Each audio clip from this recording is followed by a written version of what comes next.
Hey guys, welcome you all to my YouTube channel, The Turning Point English Classes. This is Amit Kumar. Now I am going to learn you use of had to. Had to का use हम लोग कहाँ करेंगे? Verb के अंत में क्या लगा रहे? पढ़ा था, पढ़ी थी, पढ़े थे, या फिर पढ़ा, पढ़ी, पढ़े इत्यादि हिंदी के लगा रहे, वहां पे हम लोग क्या यूज करेंगे? हम लोग यूज करेंगे हैड टू का। अब देखते हैं एफर्मेटिव का स्ट्रक्चर। एफर्मेटिव का स्ट्रक्चर क्या होगा? सब्जेक्ट रहेगा, हैड टू रहेगा, उसके बाद V1 रहेगा, उसके बाद ऑब्जेक्ट रहेगा। अब एक हिंदी का अब देख लेते हैं एक ट्रांसलेशन। मुझे झुकना पड़ा या फिर मुझे झुकना पड़ा था, या फिर इस सेंटेंस को हम लोग यूं बोल रहे हैं, मुझे झुकना था।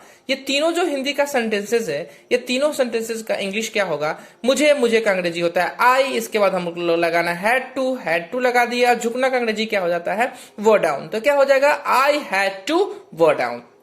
अब देख लेते हैं निगेटिव। निगेटिव का स्ट्रक्चर क्या होता है? सब्जेक्ट रहेगा, हैड रहेगा, उसके बाद नॉट लगाना है, नॉट के बाद हम लोग क्या लगाएंगे? टू लगाएंगे, उसके बाद V1 रहेगा और उसके बाद ऑब्जेक्ट रहेगा। अब एक हिंदी का ट्रांसलेशन देख लेते हैं। राजेश को स्कूल नहीं जाना पड़ा, या फिर इस सेंटेंस को हम लोग यूं बोल ले, राजेश को स्कूल नहीं जाना पड़ा था, या फिर इस सेंटेंस को हम लोग ऐसे भी बोल सकते हैं, राजेश को स्कूल नहीं जाना था।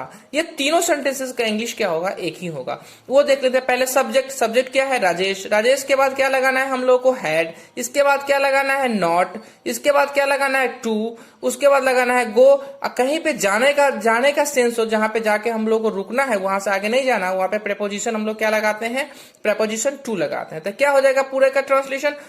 Rajesh had not to go to school. अब देख लेते हैं हम लोग इंट्रोगेटिव। इंट्रोगेटिव किसको बोलते हैं? इंट्रोगेटिव बोलते हैं उसको जो क्या से स्टार्ट होता है।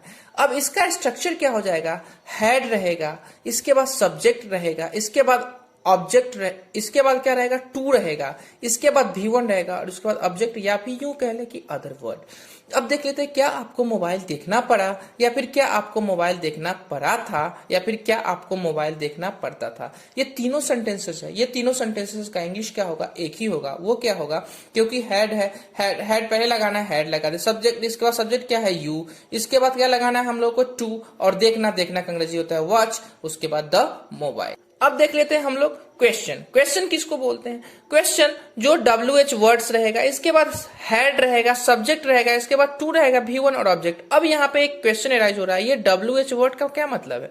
WH वर्ड्स का मीन्स मतलब होता है W से स्टार्ट होता है हम लोग का। व्हाट, वेयर, विच, ये सब क्या से स्टार्ट होगा? W से स्टार्ट होगा। इसके बाद क्या है? H से क्या होता है? हु। तो इसीलिए यहाँ पे हम लिखे हैं WH वर्ड्स। इसके बाद हैड, इसके बाद सब्जेक्ट, उसके बाद टू, उसके बाद V1 और ऑब्जेक्ट।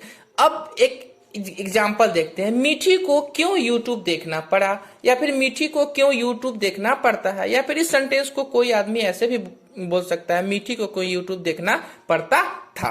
अब ये तीनों जो सेंटेंसेस है, ये तीनों सेंटेंसेस का इंग्लिश क्या होगा? एक ही होगा।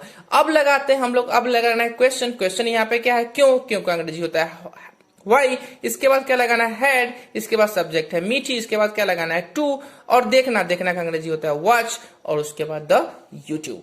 अब देख लेते हैं और एग्जाम्पल।